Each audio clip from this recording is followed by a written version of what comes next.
In the heart of the city of Bacolod, adjacent to the serene capital lagoon, lies the Negros Forest Park, a comprehensive haven that serves as a sanctuary, a breeding center, a rescue facility, and an educational hub. Designed for those eager to delve into the significance of Negros biodiversity, it also offers valuable insights into the methods of safeguarding the region's endangered animal species. Maayong adlaw mga ka-wonder.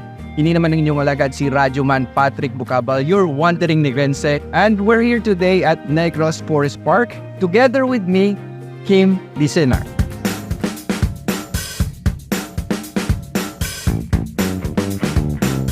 Hi po, ako si Kuya Kim Desena and I welcome you to one of our unique wildlife biodiversity conservation center. Welcome to Negros Forest Park.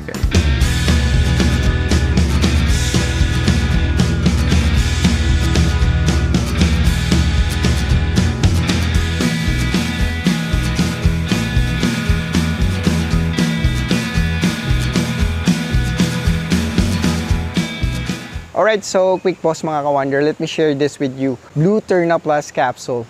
This serves as a memory enhancer for me. A key ingredient of this supplement is the butterfly pea flower, scientifically known as Clitoria ternity, and studies and experts shows its potential to boost our memory. Blue Turna Plus capsules containing this flower are known to increase acetylcholine levels in the brain, crucial for optimal brain health. Elevated acetylcholine levels have been linked to reduced age-related memory decline and overall improved memory function. Including Blue Turna Plus capsule in my routine enhances my cognitive abilities and contribute to my brain's overall well-being. A valuable asset when you're doing a research or kung gatuon ka preparing for exam. And of course, this kind of video vlog na ga-document ka something, it's really a big help, especially you need that kind of brain power. Okay, so grab it online at Kalusugan Yan Facebook page and also available in Shopee and local pharmacy. So guys, back to our topic. Today, Kim will enlighten us about the Negros Big Five. However, before delving into that, let's acquaint ourselves with a brief history of this facility. So, Negros Forest Farm, it started at like mga 1984. It began with a small group of environmentalists who were concerned of the rapid declining of the rainforest that is Negros due to the ever-growing sugarcane industry and rammat na slamat amat the whole Negros, basically wiping out all the remaining patch of forest until there's nothing left. If you look at the map sa Negros Subong sa mga 1990s, there's only like mga 4 to 6% na rainforest na bilin or coverage. So basically those are the last remaining forests that we still have it within today. And these activists have somewhat managed to promote a campaign about it and bring awareness about it. And so where we're standing here, this used to be their headquarters. And fast forward, where the animal part comes in is when they took in si Using. Si Using, siyang ang Visayan spotted deer doe, but before then she was just a fawn who was apparently being given to one of the pioneers dito sa Atonia Park by a hunter who invited him sa balay to try a deer stew. And that is where they realized that upon raising ni Using from young to adulthood siya, that's where nakita nila ang purpose. Why is it that very important protecting forest? It's not only for the sa ato niya benefit but also sa mga inhabitants nila, because we have animals here that are usually found nowhere else mandi. So like kay Using, her species, the Visayan spotted deer. And then fast forward when William Oliver came in to promote a conservation breeding program sa mga endemic nga species ta. So we did successful breeding sa spotted deer, which is apparently the pioneering animal that started all of this conservation breeding of the other West Visayan yung mga animals, which we now know them as the Big Five. What compromises the Negros Big Five? And why do they hold significance for our island's forest? Understanding the importance of protecting and conserving this species is essential. Let's embark on this exploration, commencing with a closer look at the Visayan spotted deer.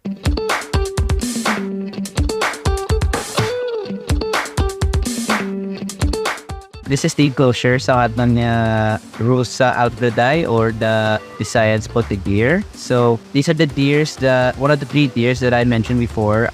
They're only endemic to the Philippines, and this particular deer is always found in the West Visayan region, particularly Negros, Panay, and some parts of Guimaras and Cebu formerly. And the only deer in the Philippines that retains its spot from young to adulthood. Super endangered. A spotted deer, in terms of conservation niya, initiates, there I would consider them as probably the low reproduction niya mammals, because unlike sa warty pig, the warty pig is listed as critically endangered. Basically, these animals are just below mga going 500 to below. Whereas ang sila niya, mga rapas na sa mga thousands pa. Pero ang sa warty pig, they can make a huge comeback because they can breed like there's no tomorrow.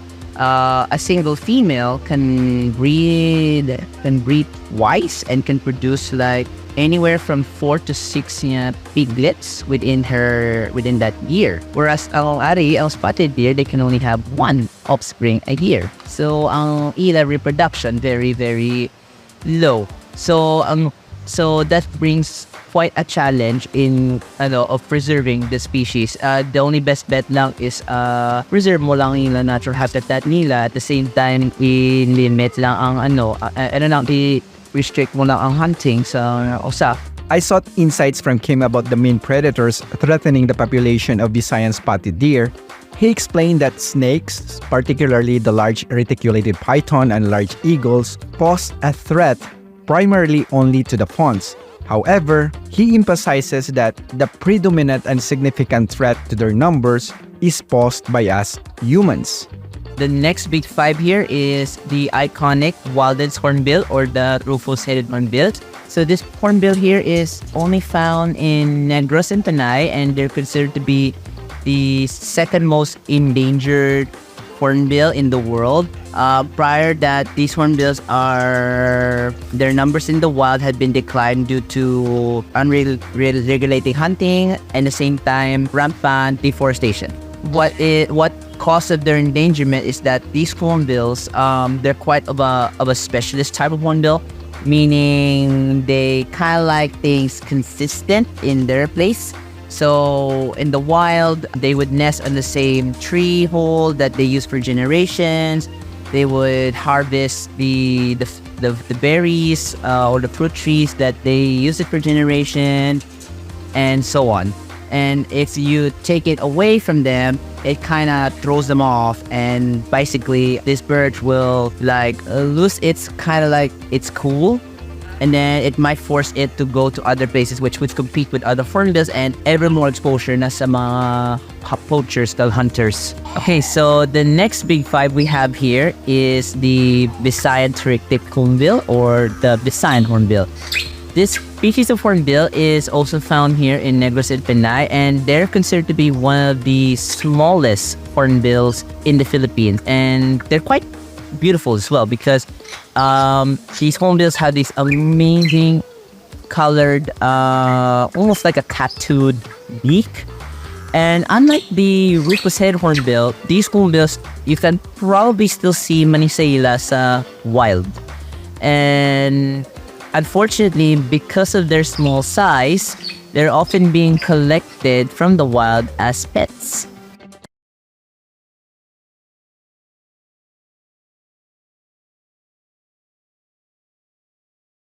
This door here, this is where we keep some of our Visayan warty pigs. And for those who don't know, Visayan warty pig, or the baboy tanonon, is one of the most critically endangered species of wild pigs that are enlisted as one of the most rarest yung mga mammals dito sa Philippines. And the warty pig gets its name because if you look at the male warty pig, it has those 3 pairs of bumpy warts all over its face, which they use for protection during sa fights. And these pigs have this unique, distinctive mohawk-like hair that goes from their head all the way going sa back nila, which kind of gives that impression look. And these pigs, unfortunately, their declining is not because of a lot of things. Poaching, because of the meat, because the meat is still delicacy. Just to inform our viewers that access to the Baboy Talonon area is restricted due to the ongoing African swine flu threat affecting the province. Just for safer than sorry, we put all of our pigs in this quarantine area where we can monitor them, and at the same time we can check on them at the same time, though making sure that they don't display any of these viruses, and hopefully if the virus passes at least our pigs may okay na sila.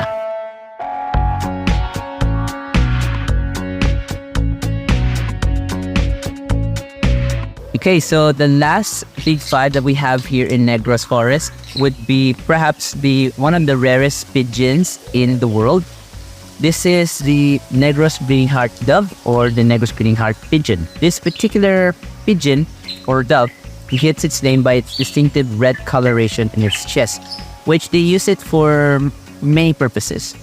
During mating, they use it for courtship. And just a while ago, we have one of the breeding hearts making its distinctive mating calls. And another thing they use for this red marking is also for signal display amongst flock members, because unlike other pigeons, which they spend most of the time in trees and upper buildings, this pigeon here, they're mostly on the ground.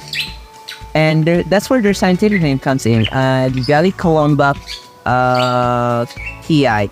Gali means chicken and Columba means pigeon. So in short, they're also known as chicken pigeon, which it refers to their lifestyle.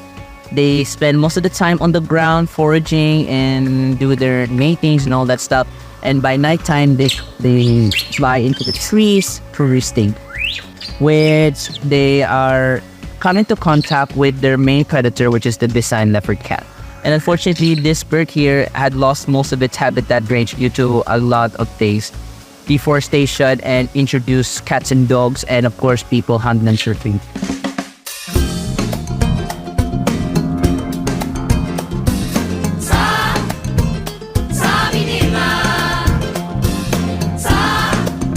As we conclude our exploration of Negros Forest Park, it becomes evident that this haven not only serves as a refuge for endangered species, but also as a fountain of knowledge, echoing the importance of preserving Negros Island's unique wildlife. The intricate web of life woven through the diverse flora and fauna of this region is a testament to the delicate balance that sustain our planet. The Negros Forest Park stands not just a physical space, but a symbol of hope. A reminder that knowledge is the key to coexistence. Let us embark on a collective mission to pass on this wisdom to the younger generation, nurturing a generation that cherishes and protects the splendors of Negros wildlife. Together, we can ensure a harmonious future where humanity and nature thrive hand in hand. Madamo gid nga salamat, iniinyong alagad si Radyoman Patrick Bucabal, your wandering Negrense. In our upcoming episode, we are thrilled to delve more into the exploration of the diverse local species residing in Negros Forest Park. Join us as we acquaint ourselves with Azul, the majestic sylvan lizard, and Snake, the awe-inspiring serpent eagle. Ensure to stay tuned by following this page, Wandering Negrense, and subscribing to our channel for an enriching experience into the fascinating world of these extraordinary creatures.